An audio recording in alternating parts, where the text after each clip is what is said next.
ഡൽഹി തിരഞ്ഞെടുപ്പിന്റെ ഫലം വരാൻ ഇനി മണിക്കൂറുകൾ മാത്രമാണ് ശേഷിക്കുന്നത്. ഈ സമയത്ത് അരവിന്ദ് കെജ്രിവാൾ വലിയ പരിഭ്രാന്തിയിലാണ് എന്നാണ് മനസ്സിലാക്കാൻ സാധിക്കുന്നത്. തങ്ങളുടെ MLA-മാരെ എല്ലാം അരവിന്ദ് കെജ്രിവാൾ വിളിച്ചുകൂട്ടി ഒരു യോഗം ചേർത്തിരിക്കുന്നു എന്നാണ് മനസ്സിലാക്കാൻ സാധിക്കുന്നത്.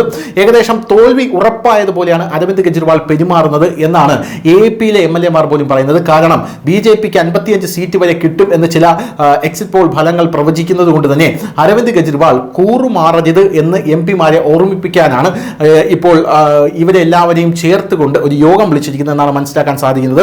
70 സ്ഥാനാർത്ഥികളുടെയും യോഗം അരവിന്ദ് കെജ്രിവാൾ വിളിച്ചിട്ടുണ്ട്. 70 സീറ്റുകളാണ് ഡൽഹിയിലുള്ളത്. AAP-യുടെ ഈ 70 സ്ഥാനാർത്ഥികളെയും വിളിച്ചാണ് അരവിന്ദ് കെജ്രിവാൾ യോഗം ചേർത്തിരിക്കുന്നത്.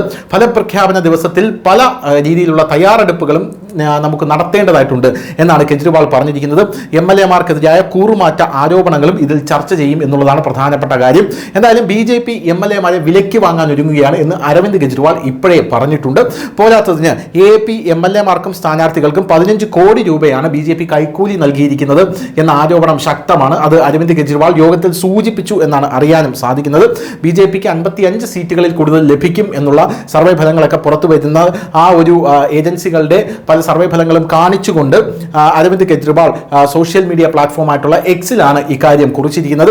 കഴിഞ്ഞ 2 മണിക്കൂറിനുള്ളിൽ ഞങ്ങളുടെ 16 സ്ഥാനാർത്ഥികളെ വിളിച്ച് ആം ആദ്മി പാർട്ടി വിട്ട് ഞങ്ങളുടെ പാർട്ടിയിൽ ചേരാൻ പറഞ്ഞു എന്നാണ് അരവിന്ദ് കെജ്രിവാൾ പറയുന്നത്. അവരെ ഞങ്ങൾ മന്ത്രിമാരാർക്കും ഓരോരുത്തർക്കും 15 കോടി നൽകും എന്നാണ് BJP വാഗ്ദാനമായി കൊടുത്തിരിക്കുന്നത് എന്ന റിപ്പോർട്ടുകൾ ഇപ്പോൾ പുറത്തു വരുന്നു. അദ്ദേഹത്തിന്റെ പാർട്ടിക്ക് 55 കൂടുതൽ സീറ്റുകൾ ലഭിക്കുകയാണെങ്കിൽ ഞങ്ങളുടെ സ്ഥാനാർത്ഥികളെ വിളിക്കുന്നതിന്റെ ആവശ്യകത എന്താണ് എന്നാണ് അരവിന്ദ് കെജ്രിവാൾ ഈ എക്സിറ്റ് പോൾ ഫലങ്ങൾ ചൂണ്ടിക്കാണിച്ചുകൊണ്ട് പറയുന്നത്.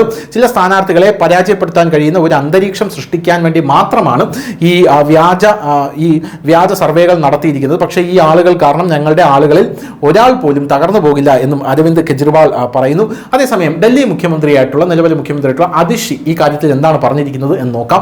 BJPക്ക് 50 കൂടുതൽ സീറ്റുകൾ ലഭിക്കുന്നുണ്ടെങ്കിൽ പിന്നെ എന്തിനാണ് അവരെ ബന്ധപ്പെട്ട് നമ്മുടെ സ്ഥാനാർത്ഥികളെ തകർക്കാൻ ശ്രമിക്കുന്നത് എന്നാണ് അതിഷി പറഞ്ഞിരിക്കുന്നത്. അതിഷിയും സോഷ്യൽ മീഡിയ പ്ലാറ്റ്ഫോമായിട്ടുള്ള എക്സിൽ തന്നെയാണ് ഇക്കാര്യം പറഞ്ഞിരിക്കുന്നത്. എന്ത് തന്നെയായിരുന്നാലും വലിയ രീതിയിലുള്ള വിവാദം ഇപ്പോൾ പൊട്ടിപ്പുറപ്പെട്ടിട്ടുണ്ട്. BJP പറയുന്നത് അരവിന്ദ് കെജ്രിവാൾ പരിഭ്രാന്തനായിരിക്കുന്നു എന്നാണ്. എന്തായാലും ഇതേ തുടർന്ന് വലിയ പുകില് അരവിന്ദ് കെജ്രിവാൾ ഉണ്ടാക്കിയിട്ടുണ്ട്.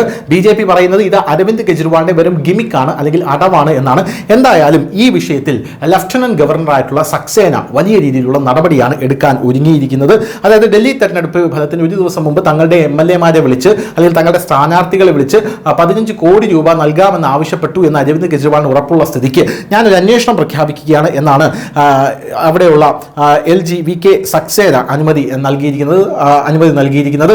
എന്തായിരുന്നാലും ആരോപണത്തെക്കുറിച്ച് അന്വേഷിക്കാൻ അഴിമതി വിരുദ്ധ ബ്രാഞ്ചിനോട് ACB-യോട് ഇപ്പോൾ സക്സേന നിർദ്ദേശിച്ചു കഴിഞ്ഞു. ACB അംഗങ്ങൾ ഇപ്പോൾ കെജ്രിവാൾ, സഞ്ജയ് സിംഗ്, മുകേഷ് അഹ്ലാവത്ത് എന്നിവരുടെ വീടുകളിലേക്ക് പോയി തെളിവെടുപ്പ് നടത്തുന്നു എന്ന റിപ്പോർട്ടുകളാണ് പുറത്തു വന്നിട്ടുള്ളത്.